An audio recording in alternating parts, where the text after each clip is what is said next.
திண்டுக்கல் மாவட்டம் நிலக்கோட்டை மலர் சந்தையில் ஓணம் பண்டிகையை ஒட்டி பூக்களின் விலை அதிகரித்துள்ளது.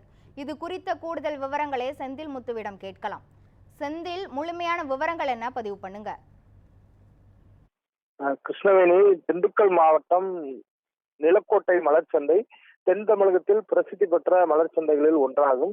தற்போது அண்டை மாநிலமான கேரள மாநிலத்தில் ஓணம் பண்டிகை நடைபெற்று வருவதை ஒட்டி இன்று காலை முதலே பூக்களை வாங்குவதற்கு வெளியூர் வியாபாரிகள் குவித்து வருகின்றனர். குறிப்பாக மல்லிகை பூ ஒரு கிலோ 1000 ரூபாய் முதல் 1100 ரூபாய் வரை சென்று கொண்டிருக்கிறது. முல்லைப்பூ 450 முதல் 500 வரையும், பிச்சிப்பூ 350 முதல் 400 வரையும், காக்கரட்டான் பூ 700 ரூபாய் என விலை நிர்ணயம் செய்யப்பட்டுள்ளது.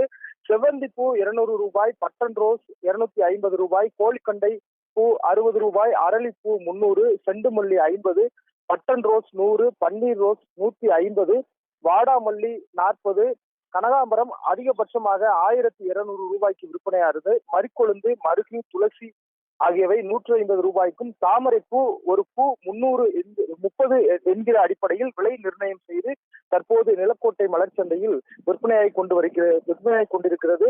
மேலும் இந்த பூக்களின் விலை பிற்பகல் வரை அதிகரிக்கக்கூடும் என்றும் வியாபாரிகள் தரப்பில் கூறப்படுகிறது.